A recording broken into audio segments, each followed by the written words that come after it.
ಕರ್ನಾಟಕ ಲೋಕಸೇವಾ ಆಯೋಗದ ಅಧ್ಯಕ್ಷ ಶಿವಶಂಕರಪ್ಪ ಸಾಹುಕಾರ್ ಸಸ್ಪೆಂಡ್ ವಿಚಾರಕ್ಕೆ ಸಂಬಂಧಪಟ್ಟಂತೆ ಬೆಂಗಳೂರಿನಲ್ಲಿ ಗೃಹ ಸಚಿವ ಪ್ರಿಯಾಂಕ್ ಖರ್ಗೆ ಹೇಳಿಕೆಯನ್ನು ಕೊಟ್ಟಿದ್ದಾರೆ. ಒಂದು ಕಡೆಯಲ್ಲಿ ಕೆಪಿಎಸ್ಸಿ ಅಧ್ಯಕ್ಷ ಶಿವಶಂಕರಪ್ಪ ಸಾಹುಕಾರ್ ಸಸ್ಪೆಂಡ್ ಆಗಿದೆ. ಈ ಕುರಿತಂತೆ ಪ್ರಿಯಾಂಕ್ ಖರ್ಗೆ ಹೇಳಿಕೆಯನ್ನು ಕೊಟ್ಟಿದ್ದಾರೆ. ತನಿಖೆಗೆ ಅವಕಾಶವನ್ನು ಕೊಟ್ಟು ದೋಷ ಮುಕ್ತರಾದರೆ ಮುಂದುವರಿಬಹುದು, ಗವರ್ನರ್ ಅವರೇ ವಜಾ ಮಾಡಬೇಕು ಅಂತೇಳಿ ಆದೇಶವನ್ನು ಕೊಟ್ಟಿದ್ದಾರೆ. ಇದು ಬಹಳ ವಿಷಾದನೀಯ, ಉತ್ತಮವಾದ ಬೆಳವಣಿಗೆ ಅಲ್ಲ. ಬಹಳ ಕಷ್ಟಪಟ್ಟು ಯುವಕರು ಪರೀಕ್ಷೆಗೆ ತಯಾರಿಯನ್ನ ಮಾಡಿಕೊಳ್ತಾರೆ, ಹಣ ಖರ್ಚು ಮಾಡ್ತಾರೆ. ಸರ್ಕಾರಿ ನೌಕರಿ ಸಿಕ್ಕರೆ ಆರ್ಥಿಕ ಭದ್ರತೆ ಸಿಗತ್ತೆ. ಯುವಕರ ಭವಿಷ್ಯವನ್ನ ರಕ್ಷಣೆ ಮಾಡಬೇಕು ಅಂತ ಪ್ರಿಯಾಂಕ್ ಖರ್ಗೆ ಬೆಂಗಳೂರಿನಲ್ಲಿ ಹೇಳಿಕೆಯನ್ನು ಕೊಟ್ಟಿದ್ದಾರೆ.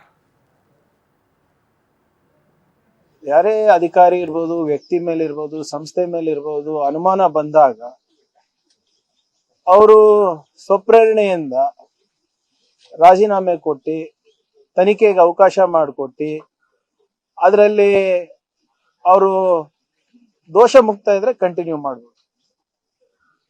ಆದ್ರೆ ಇಲ್ಲಿ ಎಲ್ಲಾ ಮೆಂಬರ್ಸು ಕೂಡ ಇವರಿಗೆ ವಜಾ ಮಾಡಬೇಕು ಅಂತ ಹೇಳಿದಾಗ ಇವ್ರು ಹಠ ಹಿಡಿದು ಇಲ್ಲ ನಾನೇ ಇರ್ತೀನಿ ಅಂತ ಹೇಳಿರೋದು ಸರಿ ಇರ್ಲಿಲ್ಲ. ಈಗ ಗವರ್ನರ್ ಅವರೇ ವಜಾ ಮಾಡಬೇಕು ಅಂದ್ಬಿಟ್ಟು ಆದೇಶ ನೀಡಿದ್ದಾರೆ. ಸೊ ಇದರಲ್ಲಿ what ever it is as per procedure ಏನಿದೆ ಮಾಡಿದ್ದಾರೆ. ಆದ್ರೆ ಮುಂದೆ ಇದನ್ನ ಸರಿಪಡಿಸ್ಬೇಕು. ಮತ್ತೆ ಏನು ನಮ್ಮ ಯುವಕರ ಭವಿಷ್ಯವನ್ನ ಸದೃಢಗೊಳಿಸ್ಲಿಕ್ಕೆ ಈ ಸಂಸ್ಥೆಯನ್ನ ಬಲವರ್ಧನೆ ಕೂಡ ನಾವು ಮಾಡ್ಬೇಕಾಗ್ತದೆ. ಜನರ ಮತ್ತು ವಿಶೇಷವಾಗಿ ನಮ್ಮ ಯುವಕರ ಭವಿಷ್ಯ ಜೊತೆ ಚೆಲ್ಲಾಟ ಆಡುವಂತ ಯಾವುದೇ ಸಂಸ್ಥೆ ಇದ್ರೂ ಕೂಡ ಅದನ್ನ ನಾವು ಸಹಿಸಬಾರ್ದು.